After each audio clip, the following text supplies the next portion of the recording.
I mean, wheat is so very important in our diets as Kenyans. We make a lot of food items from wheat.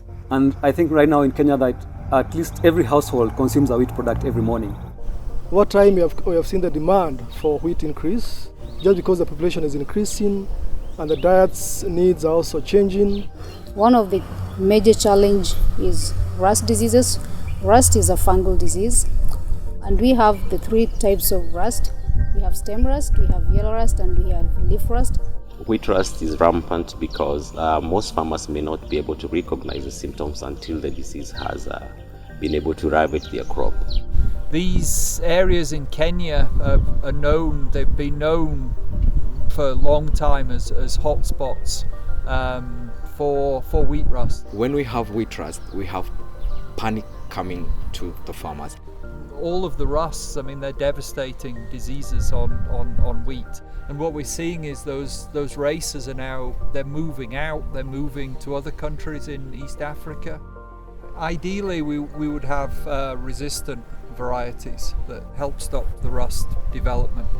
Right here at KALRO in Njoro, the rust diagnostics is generally focused around pathology, where people take isolates from the field, they bring them back to the lab, and then they'll infect various wheat varieties to work out the wheat varieties the strains infect. We scout for rust diseases, collect the samples, we process them and ship them overseas for race typing and also for genotyping.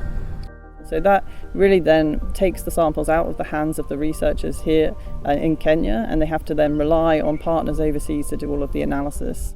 But now we're excited about the new technology because it seems to be very rapid method and very simple given what you've learned so far.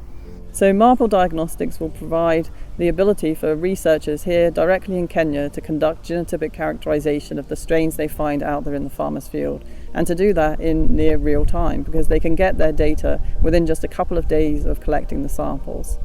So bringing in the nanopore sequencing and giving us the option to be able to do diagnostics from a field sample to strain level diagnostics in just two days.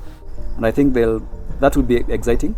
And again, with the mini ion sequencer, I think that's an addition to our tools because we didn't have any sequencer, and now we can at least do some sequencing here and generate our own information and do the analysis ourselves.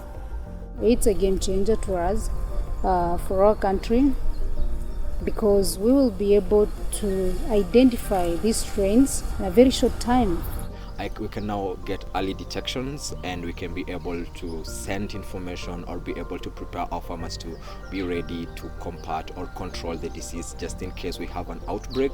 You can also look for other things using the MARPLE Diagnostics method, such as trying to work out whether any of these strains could be resistant to certain types of fungicide. And of course that's really important information when we're thinking about disease management and giving advice about which fungicides should be used in particular areas.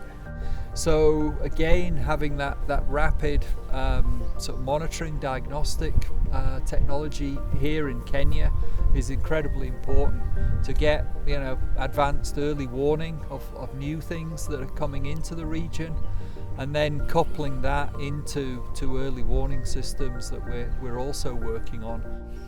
So I think the participants at this workshop have really been quite exceptional. So they're absolutely committed to making sure that they can get MARPLE Diagnostics off the ground here in Kenya. The thing which interests me the most is that I can do research, DNA sequencing from anywhere, like from even Bakomeka, at the farm. I can also travel with it. So the next step, I'm hoping we are going to put it in practice beyond this training. We'll go to the field, collect our samples, then we'll start now moving on, we'll start analyzing the test. And we hope it will continue years and years to come. For us, yes, today is wheat, is critical, is important, and we only feel happy to keep working together in enhancing wheat productivity.